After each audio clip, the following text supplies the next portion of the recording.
Assalamualaikum warahmatullahi wabarakatuh.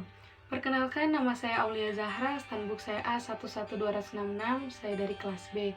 Tujuan saya dalam membuat video ini adalah untuk menyelesaikan tugas yang diberikan oleh Bapak Agustan SPD MPD pada MK Teori Prosa Fiksi dan Drama. Dan berikut adalah video pembelajaran dari saya.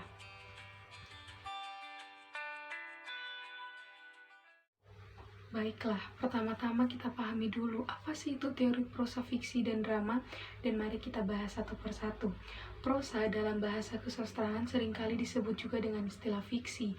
Kata prosa sendiri diambil dari bahasa Inggris, yaitu prose yang memiliki arti sebuah karya naratif yang menceritakan sesuatu yang bersifat rekaan, khayalan, tidak berdasarkan kenyataan, atau dapat juga berarti sesuatu kenyataan yang lahir dari berdasarkan khayalan. Dan menurut Albrand dan Lewis, fiksi merupakan prosa naratif yang bersifat imajinatif, biasanya masuk akal, dan mengandung kebenaran yang dipenuhi dengan dramatisasi hubungan-hubungan antar manusia. Pengarang mengungkapkan hal itu berdasarkan pengalaman dan pengamatannya terhadap kehidupan. Ada dua faktor utama dalam menciptakan peristiwa ataupun tokoh agar benar-benar terjadi dalam cerita itu. Faktor proses, di mana dalam proses penciptaan dilihat dari subjektivitas sastrawan saat memproses alam sekitar dengan imajinasinya, dan yang kedua adalah faktor sumber penciptaan, di mana semua hal yang terjadi di dalam semesta, terutama yang berlangsung di sekitar kehidupan pengarangnya.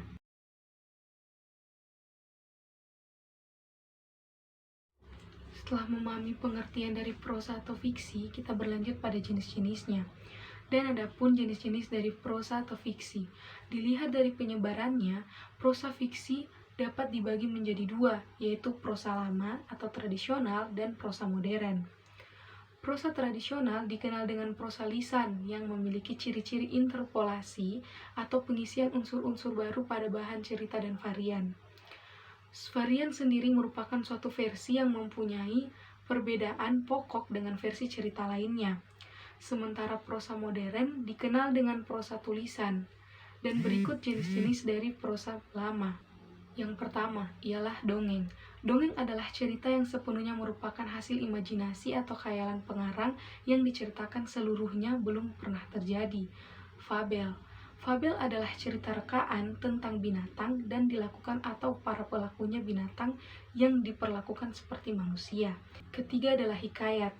Hikayat adalah cerita, baik sejarah maupun cerita roman fiktif yang dibaca untuk pelipur lara, pembangkit semangat juang, atau sekedar untuk meramaikan pesta. Yang keempat adalah legenda. Legenda adalah dongeng tentang suatu kejadian alam atau asal-usul suatu tempat, benda, atau kejadian di suatu tempat atau daerah. Yang kelima adalah myth. Myth adalah cerita yang mengandung atau berlatar belakang sejarah atau hal yang sudah dipercayai orang banyak bahwa cerita tersebut pernah terjadi dan mengandung hal-hal gaib. Salah satu contoh dari prosa lama ialah cerita Si Kebayan, di mana itu merupakan sebuah cerita perumpamaan, adalah dongeng yang mengandung kiasan atau ibarat yang berisi nasihat dan bersifat mendidik. Adapun jenis-jenis dari prosa modern, yaitu cerpen. Cerpen hanya mengungkapkan kesatuan permasalahan saja, yakni dengan mengungkapkan sebuah permasalahan disertai dengan faktor penyebab dan akibatnya. Yang kedua adalah novel.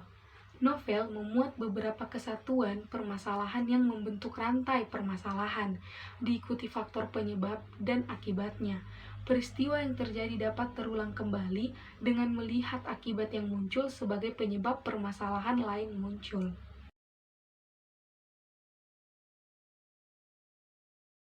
Setelah mempelajari dan memahami pengertian dan jenis-jenis dari prosa fiksi, adapun unsur-unsur pembangun fiksi, yaitu unsur ekstrinsik, unsur yang membangun sebuah fiksi yang berasal dari luar sastra. Unsur ini merupakan fisik yang utama adalah pengarang, sensitivitas pengarang, pandangan hidup pengarang atau tata nilai masyarakat, ideologi, konvensi budaya, konvensi sastra, konvensi bahasa. Unsur yang kedua adalah unsur intrinsik, unsur yang membangun dari dalam fiksi tersebut dan dapat dibedakan menjadi dua, yaitu Unsur bentuk dan unsur isi. Dalam unsur bentuk terdapat alur, tokoh, dan penokohan, latar, sudut pandang, dan gaya bahasa. Sedangkan unsur isi terdapat tema dan amanat. Plot adalah cara pengarang menyusun peristiwa-peristiwa dalam cerita sastra yang berdasar pada sebab akibat. Adapun elemen-elemen plot yaitu yang pertama, situation atau memaparkan peristiwa, yang kedua, generation atau peristiwa mulai bergerak, yang ketiga, rising action atau keadaan mulai memuncak, yang keempat, klimaks atau peristiwa memuncak, yang kelima, denouement atau pelarian pemecahan persoalan, yang keenam, penokohan, cara pengarang menggambarkan dan menggambarkan watak tokohnya dalam cerita. Tokoh adalah individu yang berkelakuan dalam cerita. Tokoh protagonis adalah tokoh yang selalu menjadi pusat sorotan dalam kisahan. Tokoh antagonis merupakan penantang tokoh utama dan mewakili pihak jahat atau yang salah. Tokoh datar bersifat statis. Tokoh bulat, tokoh ini mampu memberikan kejutan dengan perubahan wataknya. Setelah membahas prosa fiksi, kita lanjut pada drama.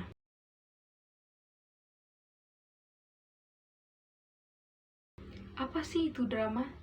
Drama adalah karya sastra yang mengungkapkan cerita melalui dialog-dialog tokohnya. Dan menurut Budianta, drama merupakan sebuah genre karya sastra yang menampilkan fisiknya, memperlihatkan secara verbal adanya dialog atau cakapan di antara tokoh-tokoh yang ada. Drama juga dapat dikelompokkan atas dua jenis, yaitu drama prosa atau dialog drama yang menggunakan bahasa prosa, dan drama puisi atau dialog drama yang menggunakan bahasa puisi, dan biasanya lebih menonjol bunyi dan irama bahasanya. Dan sebagai suatu karya literatur, drama mempunyai unsur pembangun, yakni pertama, premise, tema atau ide sebuah cerita yang menjadi masalah yang dibicarakan dalam naskah drama. Yang kedua, plot atau alur, yaitu sambung sinambung peristiwa berdasarkan hubungan sebab akibat atau kausalitas dalam sebuah naskah drama. Yang ketiga ialah perwatakan, bagaimana tokoh cerita menekankan watak peristiwa-peristiwa yang ada digambarkan dalam sebuah naskah drama. Yang keempat adalah dialog, cipta sastra yang disajikan dalam bentuk percakapan antara dua tokoh atau lebih. Dan sebagai karya non-literer, drama mempunyai unsur pembangun sebagai berikut. Perlengkapan segala sesuatu yang diperlukan untuk pementasan drama. Pementasan drama memerlukan beberapa hal, yaitu yang pertama, dekorasi atau penataan tempat pertunjukan atau pentas, guna menimbulkan suasana atau setting cerita drama. Yang kedua, tata busana, penataan pakaian para pelaku guna membawakan perannya dalam pentas drama. Yang ketiga, tata rias, penataan wajah pemain atau lakon untuk mempertengah karakter lakon yang diperankan dalam pentas drama.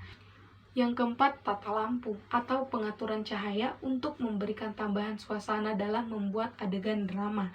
Yang kelima, tata musik atau pengaturan ilustrasi musik guna menimbulkan suasana cerita drama. Yang keenam adalah aktor atau manusia-manusia buatan pengarang yang memerankan watak dalam naskah drama tersebut. Yang ketujuh adalah tempat pertunjukan atau pentas. Tempat pertunjukan atau pentas drama terdiri dari beberapa bagian, yaitu auditorium atau tempat penonton menyaksikan pertunjukan drama, orkestra, tempat rombongan memberikan ilustrasi hasil, stage atau tempat pertunjukan berlangsung yang terletak di depan orkestra. Yang keempat, scene, tempat para pemain bertukar pakaian yang terletak di belakang panggung. Dan yang terakhir adalah proscenium atau bagian depan lagi dari stage.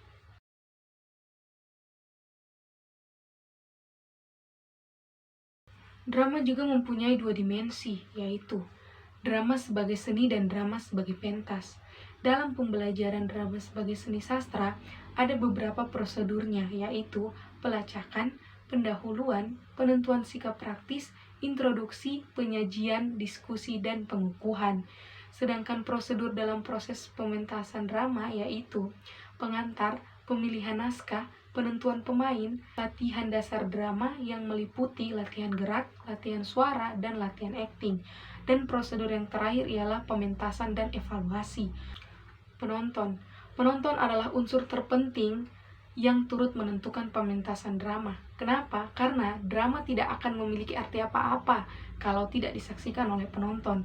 Sebab dari penonton kita dapat mengevaluasi pementasan drama tersebut. Dan dari penonton juga kita, para pemain, akan mendapat apresiasi dalam pementasan drama tersebut. Sekian dari video pembelajaran yang saya buat. Saya memohon maaf sebesar-besarnya bila ada salah-salah kata dan kesalahan dalam menyebutkan nama dan gelar.